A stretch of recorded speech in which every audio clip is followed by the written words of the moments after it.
know what sucks? I can't leave this nose the way it is. I gotta move it to the left.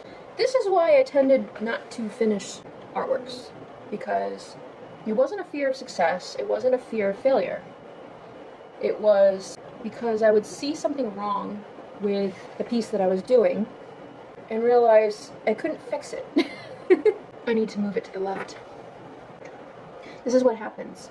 I will start a drawing or a vision in my head of how something's going to be, get really super excited about it, and then realize I messed up a dimension. And in order to change it the way that I see it in my head, it's like a whole section has to move. And by doing that, you're moving all the shadows, you're moving an entire area. So thank God, thank goodness, for this. This is an electric eraser that I got from Hobby Lobby. Thank you, Hobby Lobby. So it comes with a lot of different eraser tips. And I've honestly only used like 3 in the last like 3 weeks. So it does run pretty slowly, which is awesome. You can get refills. I also did get the refills. And the great thing about it is it seems to erase like those parts where you think you finalized something in a drawing or in your portrait. Maybe you think you have an exact part perfect, and then later on you realize, oh my god, okay, that needs to be on the other side of the face. So, yeah, it does really well for erasing those like really dark areas that you kind of dug in, or maybe you're heavy-handed like me. And the other thing I got really, really super excited about, because I used like 3 different papers in the last 2 months. I used the Canson Me-Teens pastel paper, which I thought was my favorite paper. I genuinely believed this was the paper I was going to stick with. And then I found out about paper that's archival quality.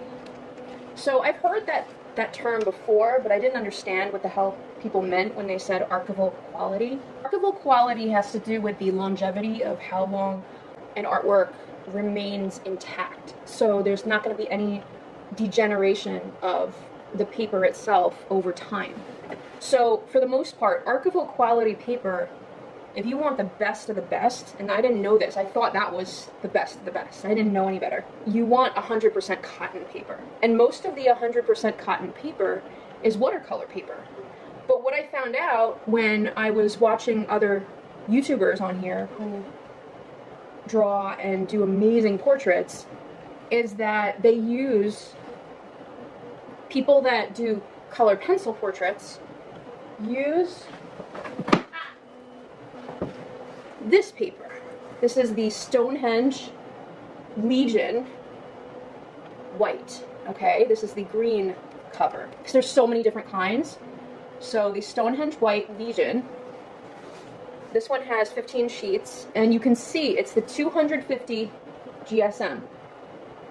Now, one of the YouTubers I watch, which I will give credit in the description box for which YouTuber I got this information from, he said to use this.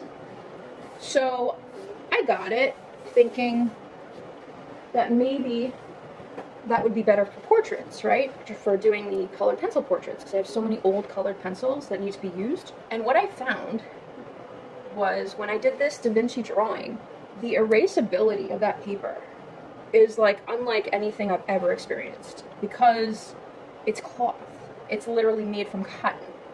So it's really interesting because when you're doing watercolors, one of the secrets that some people might not know about for watercolor is that if you want to erase on watercolor paper, which is 100% cotton also, you can use sponges. So like literally I got this at the dollar store. These are the cosmetic wedges, and it erases like areas on a portrait that like won't come out with an eraser. If you use this material, for some reason it rubs it right off because it's like cloth. So it's almost like using your skin, I guess, to rub it off when you use a sponge. And when you have a watercolor picture, they used to say that, like, you can use those Mr. Clean sponges. There's like these Mr. Clean like sponge wedges for like dusting, and they say that those are really, really, really good for watercolor. I did it in like 1 or 2 pieces. The butterfly that's over my head, if you saw my last reading, the butterfly that's over my head, that's actually a scanned copy of a watercolor portrait or watercolor painting that I did, and I used that technique on that to erase areas that I couldn't erase anymore. So it really can pull up lights really nicely. And I mean, it's not for areas that have like extreme color. You're only gonna get like a fade on those areas. But if you are doing a portrait with pastels, especially, to be able to pull up and create that fade is amazing, because then you're able to really layer on the colors that you want, or completely transform an area in the painting, in the drawing. We call them paintings in the artist community because pastels are like painting. Working with pastels, soft pastels, is like painting.